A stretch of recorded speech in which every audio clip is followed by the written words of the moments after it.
Selamat datang pada materi video pembelajaran mengasah perilaku adaptif seorang ASN. Indikator hasil belajar. Setelah mempelajari materi ini, capaian yang diharapkan adalah peserta memahami pentingnya mengapa nilai-nilai adaptif perlu diaktualisasikan dalam pelaksanaan tugas jabatannya. Peserta mampu memahami tips memunculkan perilaku adaptif. Peserta mampu mengaktualisasikan nilai-nilai adaptif dalam pelaksanaan tugas jabatannya. Prinsip Reinventing Government. Ada 10 prinsip sebetulnya dari Reinventing Government ini. Pertama, bahwa pemerintahan itu seharusnya katalis. Catalytic government atau pemerintahan katalis ini mengatakan bahwa sebetulnya pemerintah itu harus berfokus pada pengarahan saja. Yang kedua, prinsipnya itu adalah bahwa pemerintah itu adalah milik masyarakat.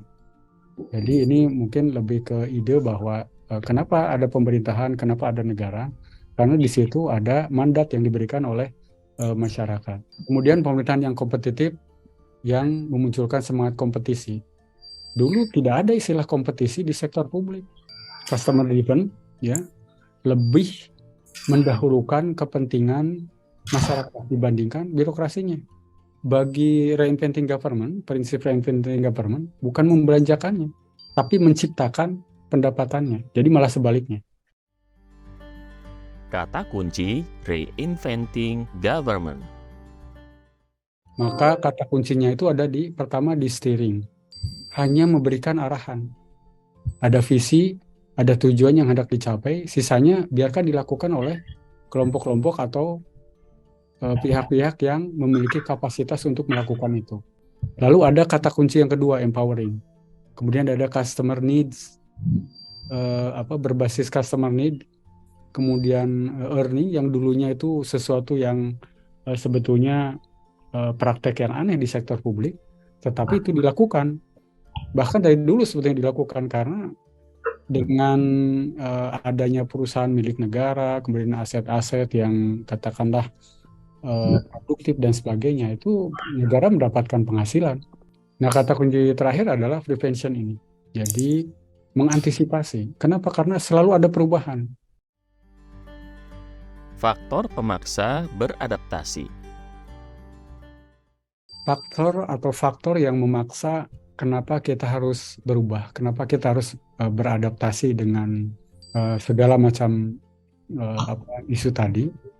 Itu karena tadi, yang pertama ada perubahan lingkungan strategis tadi, yang kedua kompetisi sektor publik menjadi sesuatu yang lumrah di semua layer pemerintahan, kemudian ada tuntutan komitmen mutu, kemudian ada perkembangan teknologi, yang ketiga tentu ada tantangan praktek administrasi tadi. Kalau dari sisi tantangan pembangunan nasional kan ada, tetapi tentu stagnasi pertumbuhan ekonomi tetap menjadi tantangan. Kemudian ketika perekonomian masih didominasi Pulau Jawa dan Sumatera, ya, termasuk misalnya investasi, daya saing dan inovasi yang katakanlah masih rendah. Ini adalah negara dengan daya saing tertinggi di dunia tahun 2021. Ini laporan terakhir ya di 2022. Swiss ya. Ini yang kedua nih. Peringkat kedua. Yang terakhir? Denmark. Lalu Indonesia ada di mana? Ternyata Indonesia ada di peringkat 37. Nah, catatannya di laporan ini bahwa mengapa negara-negara itu memiliki daya saing tinggi? Karena pertama, lingkungan kerja virtual. Mengurangi hambatan-hambatan mobilitas fisik tadi. Walaupun misalnya Eropa itu sebagai Uni Eropa, itu seluruh warga negara itu bisa melakukan mobilitas lalu lintas antar negara tanpa ada hambatan imigrasi terkait perkembangan teknologi. Artificial intelligence menjadi bukan ancaman ya, tapi sesuatu yang tidak terhindarkan. Mengapa negara gagal? Ini ada buku judulnya itu Mengapa Negara Itu Gagal. Mengapa ada negara yang maju, mengapa ada negara berkembang, mengapa ada negara yang nggak maju-maju, dan mengapa ada negara yang gagal. Jadi muncul 3 hipotesis dalam buku ini. Pertama, hipotesis geografis. Jadi negara maju itu karena dia berada di wilayah subtropik atau utara atau selatan. Ada kondisi alam yang memaksa orang, yang membuat orang beradaptasi dengan alam itu untuk mencari inovasi, mencari alat, menciptakan instrumen dan sebagainya supaya bisa bertahan hidup. Tetapi kemudian hipotesis ini gagal ketika kita melihat beberapa negara lainnya. Misalnya Korea Utara. Korea Utara itu adalah negara yang berada di subtropik, bahkan di sangat utara di sana ya. Kemudian di Afrika yang subtropik di bawah. Tetap saja mereka negara-negara yang tergolong negara miskin. 2 negara termiskin di dunia itu adanya di Afrika. Sehingga hipotesis geografis ini dipatahkan. Yang kedua adalah hipotesis kebudayaan. Ada etos kerja, ada nilai, ada etnis dan sebagainya. Bahwa etnis tertentu itu memiliki etos kerja lebih baik dari yang lain. Tapi itu hampir sama dengan hipotesis geografis. Terbantahkan. Karena ternyata negara dengan etnis yang kurang lebih sama tidak memiliki tingkat kemajuan yang sama.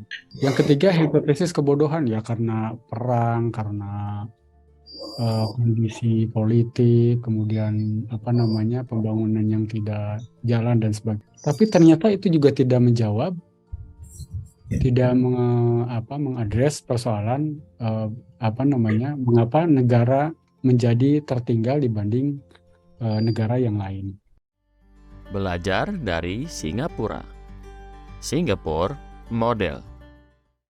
Negara lain yang perlu disebut itu adalah Singapura. Kenapa Singapura? Singapura itu negara tropis. Apa iya karena political leadership-nya? Ketika si Neo dan Chen ini melakukan riset, ternyata jawabannya bukan political leadership. Lalu apakah karena sistemnya? Ternyata kesimpulannya juga tidak melulu karena persoalan institusi-institusi tadi.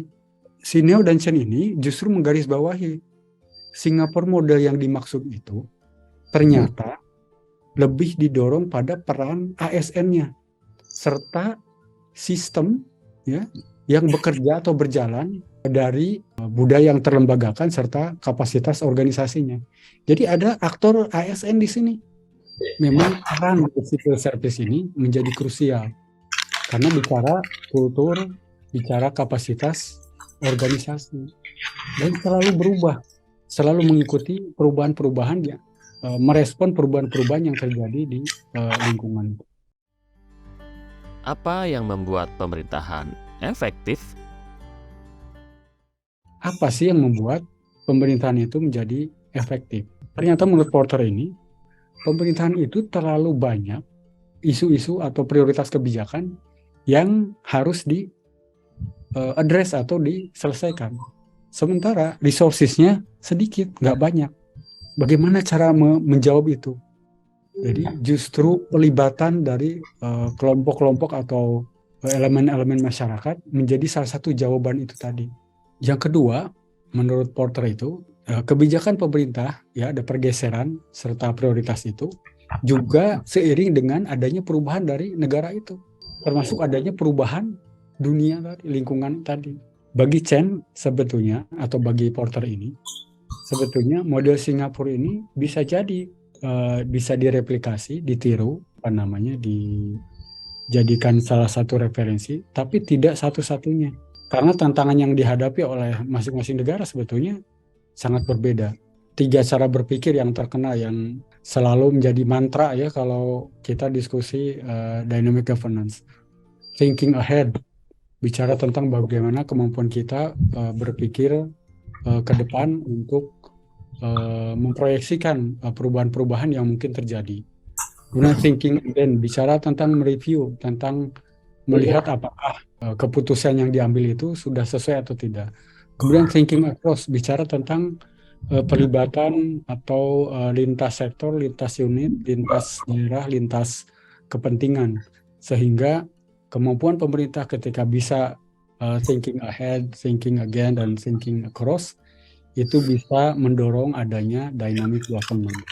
Masalahnya kemudian, kata Brunner itu, pegawai negeri itu lebih banyak terhambat karena persoalan-persoalan prosedural, SOP, ketentuan, peraturan perundangan, dan sebagainya. Learning organization. Mungkin saya perlu mengutip learning organization-nya dari Peter Senge dulu yang sangat bahwa ASN itu harus mengasah pengetahuan dan keterampilannya itu sampai tingkat yang betul-betul mahir. Ada personal mastery di situ, menguasai betul ya. Tetapi juga tidak melupakan shared vision-nya. Juga mental model yang seharusnya mencerminkan kepentingan dan realitas organisasi dibandingkan dengan realitas individualnya. Ada team learning serta sistem tinggi. Ciri orang adaptif. Bagaimana ASN yang adaptif? Jadi misalnya selalu bereksperimen. Kalau Bapak Ibu suka bereksperimen, suka melihat peluang, memiliki sumber daya. Tentu sumber daya diperlukan ya. Berpikir ke depan, tidak mengeluh, dan seterusnya sampai berpikir sistemik, membuka pikiran, ya pemahaman akan tujuan yang diperjuangkan dan seterusnya. Nah, perubahan yang sedang kita alami, Bapak sekalian, itu berubahnya organisasi kita dari karakteristik mesin ke organisme. Fungsi organisasi itu akan bekerja berbasis fungsional, berbasis tim. Jadi tidak usah banyak leadernya di situ. Leadernya itu cukup satu. Sisanya itu adalah orang bekerja berdasarkan kompetensinya. Lebih banyak didorong ke jabatan-jabatan fungsional dan seterusnya. Misalnya begitu. Ini adalah sedang kita alami perubahan-perubahan ini. Kenapa seperti ini? Karena organisasi kita nanti akan menjadi lebih agile, lebih lincah. Kalau dulu untuk menyelesaikan satu surat harus ada disposisi dari pimpinan di atasnya, terus ke bawahnya lagi, ke bawahnya lagi, dan seterusnya. Sekarang dengan mode yang tersebar ini, yang terdistribusi ini, maka organisasi menjadi agile dan seterusnya. Bagi saya sebetulnya ASN adaptif itu adalah ASN yang itu terhadap perubahan itu bukan hanya untuk tujuan-tujuan individual, tetapi justru Bapak Ibu sekalian, ya proses adaptasi ini dilakukan untuk mendukung ya pencapaian tujuan kinerja organisasi atau instansi.